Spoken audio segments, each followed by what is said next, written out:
में फर्टिगेशन के क्या लाभ हैं।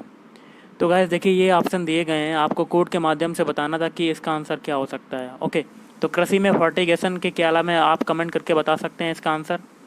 एक क्वेश्चन आया था कि निम्नलिखित खनिजों पर विचार कीजिए, और आगे कहता है कि भारत में उपयुक्त में से कौन सा आधिकारिक रूप से नामित प्रमुख खनिज मेजर मिनरल्स है। तो गाइस देखिए, इसका हो जाएगा दूसरा वाला। ओके, मतलब ये वाला चौथा, option D is right answer. तो दूसरा है क्रोमाइट, तीसरा है काइनाइट और चौथा है सिलीमेनाइट।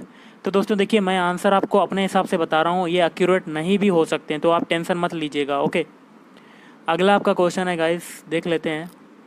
महासागर औसत तापमान ओशियन मीन टेम्परेचर OMT के संदर्भ में निम्नलिखित में से कौन सा कथन सही है। तो गाइस देखिए, ये आपका हो जाएगा पहला और दूसरा दोनों। पहला क्या कहता है कि OMT को 26 डिग्री सेल्सियस समताप रेखा की गहराई तक मापा जाता है, और जो जनवरी मार्च में हिंद महासागर के दक्षिण पश्चिमी में 129 मीटर पर होती है। ओके, और दूसरा कहता है OMT जो जनवरी मार्च में एकत्रित किया जाता है, उसे यह निर्धारित करने के लिए प्रयोग किया जा सकता है कि मानसून में वर्षा की मात्रा एक निश्चित दीर्घकालीन औसत वर्षा से कम होगी या अधिक।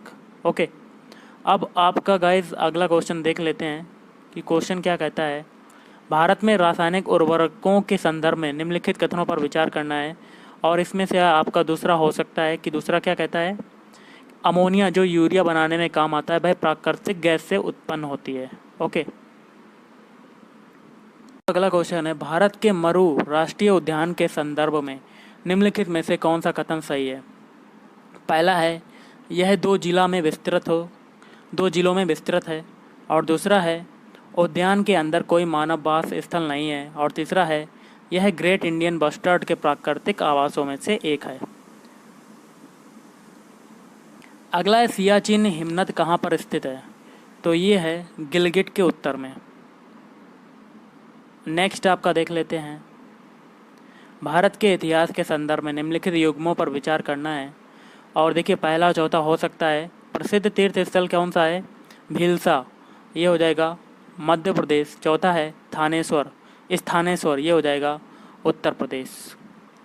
अगला, निम्नलिखित कथनों पर विचार करना है, और कौन सा कथन सही आपको बताना है। तो पहला तीसरा हो सकता है। पहला कहता है, केंद्रीय भूमि जल प्राधिकरण CGWA ने भारत के 36% जिलों को अतिशोषित अथवा संकटपूर्ण वर्गीकृत किया हुआ है, और गाइस देखिए तीसरा क्या कहता है, विश्व में भूजल सिंचाई के अंतर्गत सबसे अधिक क्षेत्र भारत में है। गाइस कहता है निम्नलिखित कथनों पर विचार करना है, तो आंसर क्या हो सकता है, दूसरा और तीसरा। दूसरा क्या है, केवल कुछ चक्रवात ही केंद्र में वाताक्षी उत्पन्न करते हैं। तीसरा है, चक्रवात की वाताक्षी के अंदर का तापमान आसपास के तापमान से 10 डिग्री सेल्सियस कम होता है। और अगला आपका क्वेश्चन देख लेते हैं, निम्नलिखित बाघ आरक्षित क्षेत्रों में क्रांतिक बाघ आवास क्रिटिकल टाइगर हैबिटेट के अंतर्गत सबसे बड़ा क्षेत्र किसके पास है। तो तीसरा हो जाएगा नागार्जुन सागर श्रीशैलम। अगला आपका क्वेश्चन है, यदि किसी पौधे की विशिष्ट जाति को वन्यजीव सुरक्षा अधिनियम 1972 की अनुसूची 5 में रखा गया है, तो इसका क्या तात्पर्य है। इसका आंसर आपको कमेंट करके गाइस बताना है कि क्या हो सकता है। तो गाइस जितने भी मुझे आंसर पता है, लगभग मैं आपको 100% एक्यूरेट तो नहीं बता सकता, लेकिन आंसर आपको बता दे रहा हूँ। तो देखिए अगला है, प्राचीन भारतीय गुप्त राजवंश के समय के संदर्भ में नगर घंटाशाला, कदूरा तथा चौल किस लिए विख्यात थे। ये क्वेश्चन था। और अगला आपका है, कृषि में शून्य जुताई के क्या लाभ हैं। तो गैस इसका हो सकता है तीसरा, मृदा में कार्बन पृथक्करण संभव है। क्वेश्चन है, भारत की जैव ईंधन की राष्ट्रीय नीति के अनुसार जैव ईंधन के उत्पादन के लिए निम्नलिखित में से किनका उपयोग कच्चे माल के रूप में हो सकता है। तो गाइस देखिए, इसमें पांचों ऑप्शन सही हो सकते हैं, जैसे कि पहला है कसावा, दूसरा है क्षतिग्रस्त गेहूं के दाने, तीसरा है मूंगफली के बीज, चौथा है कुल्थी, और पांचवा है सड़ा आलू, और छठा है चुकंदर। अगला, निम्नलिखित में से कौन सा कथन कार्बन के सामाजिक मूल्य पद का सर्वोत्तम रूप से वर्णन करता है। जैसे कि आगे देता है, आर्थिक मूल्य के रूप में यह निम्नलिखित में से किसका माप है? तो ऑप्शन ए हो सकता है प्रदत्त वर्ष में 1 टन कार्बन डाइऑक्साइड के उत्सर्जन से होने वाली दीर्घकालीन क्षति। अगला क्वेश्चन आपका कहता है भारत में दालों के उत्पादन के संदर्भ में निम्नलिखित कथनों पर विचार करना है। कथन बताने कौन सा कथन सही है। अगला आपका क्वेश्चन है यह फसल उपोष्ण प्रकृति की है, उसके लिए कठोर पाला हानिकारक है। विकास के लिए कम से कम 210 पाला रहित दिवसों और 5 से 100 सेंटीमीटर वर्षा की आवश्यकता पड़ती है। हल्की सुअपाहित मृदा जिसमें नमी धारण करने की क्षमता है उसकी खेती के लिए आदर्श रूप से अनुकूल है। यह फसल निम्नलिखित में से कौन सी है? ये क्वेश्चन था। और एक क्वेश्चन गाइस ऐसा था कि सौर जल पंपों के संदर्भ में निम्नलिखित कथनों पर विचार करना था और कौन सा कथन सही है। तो देखिए दोनों कथन आपके नहीं हो सकते हैं गलत। ओके, तो आपके दोनों कथन आपके गलत हो जाएंगे जितना कि मुझे पता है गाइस। अब आपके अगले क्वेश्चन देख लेते हैं। तो आपका अगला क्वेश्चन है भारत में गन्ने की खेती में वर्तमान प्रवृत्तियों के संदर्भ में निम्नलिखित कथनों पर विचार करना है।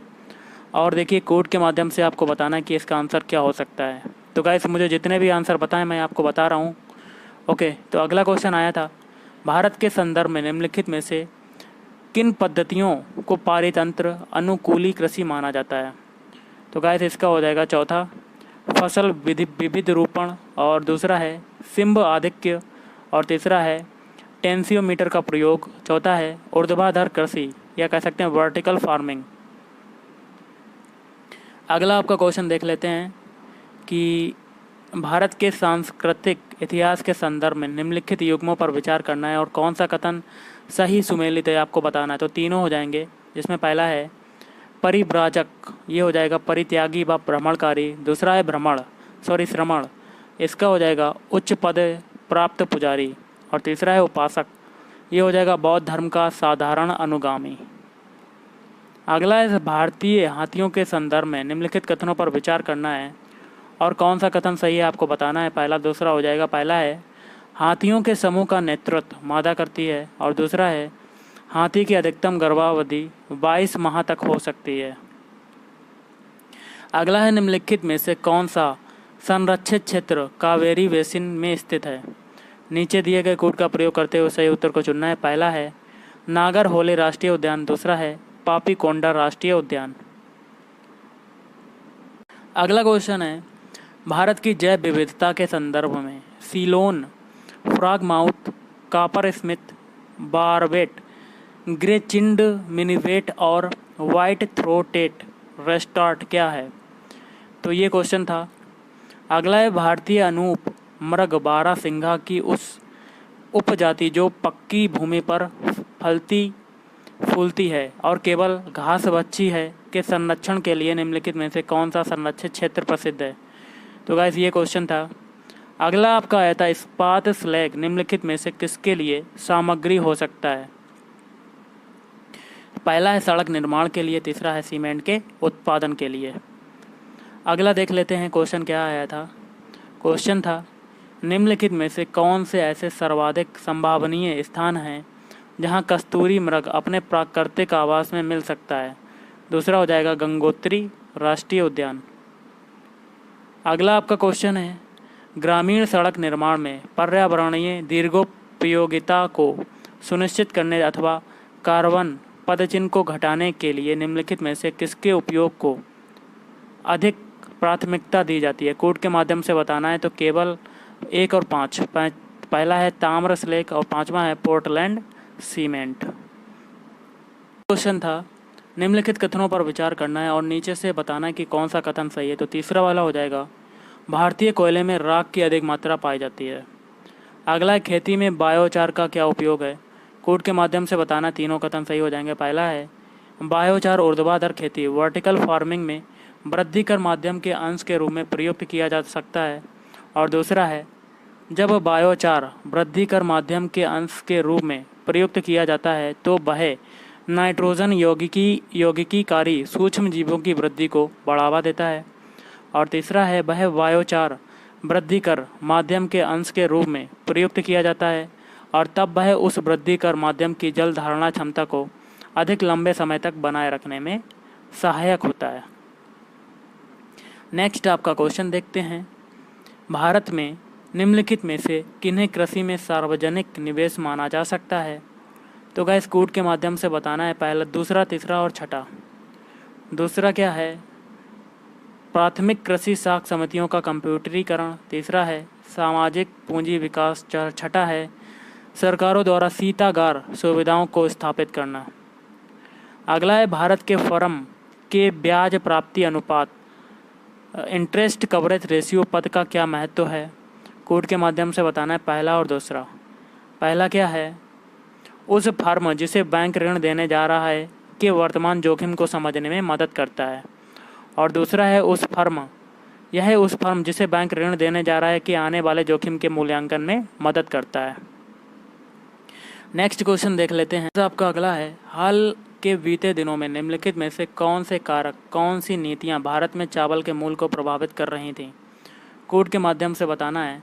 तो गाइस देखिए, ये चारों हो सकते हैं, न्यूनतम समर्थन मूल्य, दूसरा है सरकार द्वारा व्यापार करना, तीसरा है सरकार द्वारा भंडारण करना और उपभोक्ता सहायिकियाँ। अगला निम्नलिखित कथनों पर विचार करना है और कौन सा कथन सही है आपको बताना है। तो पहला और दूसरा हो सकता है। पहला है पिछले दशक में भारत श्रीलंका व्यापार के मूल्य में सतत वृद्धि हुई है।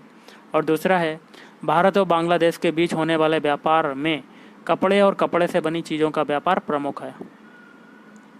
नेक्स्ट देख लेते हैं हम लोग, निम्नलिखित में से किस समूह के सभी चारों देश G20 के सदस्य हैं? तो गाइस देखिए, ये हो सकता है option C, Brazil, Iran, Saudi Arab और एवं वियतनाम।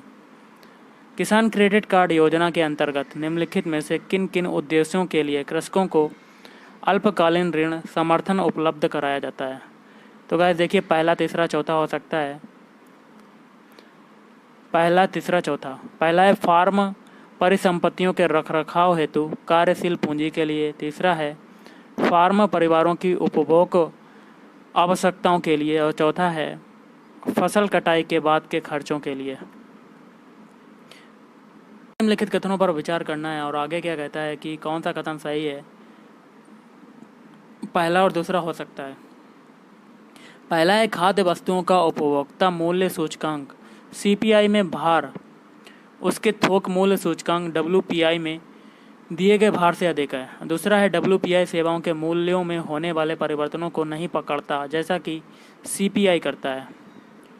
अगला है निम्नलिखित युग्मों पर विचार कीजिए और कौन सा सही सुमेलित आपको बताना है। तीसरा, चौथा हो सकता है। तीसरा है बोलगा, ये हो जाएगी। बोलगा जो नदी है वो कैस्पियन सागर में जाकर गिरती है और जाम्बेजी नदी है हिंद महासागर में जाकर गिरती है। नेक्स्ट क्वेश्चन देखते हैं, निम्नलिखित कथनों पर विचार करना और कौन सा कथन सही है आपको बताना है। तो ये दोनों कथन जो आपको दिए गए हैं ये दोनों ही गलत हो सकते हैं। ओके, तो आप स्क्रीनशॉट ले सकते हैं। अगला आपका क्वेश्चन है, भारतीय अर्थव्यवस्था के संदर्भ में निम्नलिखित कथनों पर विचार करना है। तो पहला और तीसरा हो सकता है। पहला है वाणिज्यिक पत्र, कॉमर्शियल पेपर अल्पकालीन प्रतिभूति रहित वचन पत्र हैं। और तीसरा है शीघ्रावधि द्रव्य काल मनी अंतर बैंक लेन देनों के लिए प्रयुक्त अल्प अवधि का वित्त है। इस आपका अगला है, भारत में प्रत्यक्ष विदेशी निवेश के संदर्भ में निम्नलिखित में से कौन सी उसकी प्रमुख विशेषता मानी जाती है? तो गाइस देखिए, आपका पहला दूसरा हो सकता है। पहला यह मूलतः किसी सूचीबद्ध कंपनी में पूंजीगत साधनों द्वारा किया जाने वाला निवेश है। दूसरा है यह मुख्यतः ऋण सृजित न करने वाला पूंजी प्रवाह है। ओके, अगला देख लेते हैं, वर्तमान में भारत के अंतर्राष्ट्रीय व्यापार के संदर्भ में निम्नलिखित में से कौन सा कथन सही है? कोड के माध्यम से बताना है। तो पहला, तीसरा, चौथा हो सकता है। पहला है भारत के माल का निर्यात माल के आयात से कम है। तीसरा है भारत की सेवाओं का निर्यात सेवाओं के आयात से अधिक है। और चौथा कहता है भारत को कुल मिलाकर व्यापार चालू खाते का घाटा हो रहा है। अगला है कभी कभी समाचारों में पाया जाने वाला पद बेस्ट टेक्सास इंटरमीडिएट निम्नलिखित में से किस एक पदार्थ की श्रेणी से संबंधित है? तो ये हो सकता है दुर्लभ मृदा तत्वों की। नेक्स्ट आपका क्वेश्चन है, भारतीय अर्थव्यवस्था के संदर्भ में निम्नलिखित में से कौन सा गैर वित्तीय ऋण से सम्मिलित है? तो ये हो सकता है ऑप्शन सी, राजकोष बिल।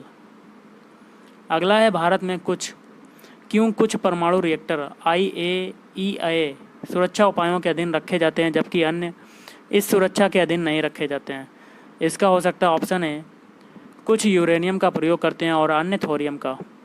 अगला है व्यापार संबंधित निवेश उपायों के संदर्भ में निम्नलिखित कथनों में से कौन सा सही है? तो पहला तीसरा हो सकता है। पहला है विदेशी निवेशकों द्वारा किए जाने वाले आयात परिमाणात्मक निर्वर्धन निषिद्ध होते हैं, और तीसरा कहता है ये विदेशी निवेश के नियमन से संबंधित नहीं है। आपका अगला क्वेश्चन जो आया था, यदि RBI प्रसारवादी मौद्रिक नीति का अनुसरण करने का निर्णय लेता है तो वह निम्नलिखित में से क्या नहीं करेगा? कोड के माध्यम से बताना था, तो इसका आंसर दूसरा वाला हो सकता है सीमांत स्थायी सुविधा दर को बढ़ाना। अगला है 1991 के आर्थिक उदारीकरण के बाद की भारतीय अर्थव्यवस्था के संबंध में निम्नलिखित कथनों पर विचार करना है। तो गाइस इसका आंसर क्या हो सकता है? तीसरा और चौथा हो सकता है। तीसरा है ग्रामीण क्षेत्रों में गैर कृषि अर्थव्यवस्था में वृद्धि हुई। चौथा है ग्रामीण रोजगार की वृद्धि दर में कमी आई। ओके, अब हम लोग कुछ और क्वेश्चन देख लेते हैं। हम लोग इस पार्ट में 50 क्वेश्चन देखेंगे और अगले पार्ट में 50 बचे हुए। निम्नलिखित कथनों पर विचार कीजिए और कौन सा सही है? दूसरा वाला हो सकता है DCCB का एक सबसे प्रमुख जो कार्य है प्राथमिक कृषि साख समितियों को निधि उपलब्ध कराना। भारत में किसी व्यक्ति के साइबर बीमा कराने पर निधि की हानि की भरपाई एवं अन्य लाभों के अतिरिक्त सामान्यतः निम्नलिखित में से कौन से लाभ दिए जाते हैं? तो गाइस इसका आंसर मुझे नहीं पता, लेकिन आपको जो लास्ट के बचे हुए क्वेश्चन है मैं आपको अगले पार्ट में प्रोवाइड करवा दूंगा। तो इस वीडियो में इतना ही। अगर आपको वीडियो पसंद है वीडियो को लाइक करें, शेयर करें और चैनल को भी सब्सक्राइब करें। Thank you.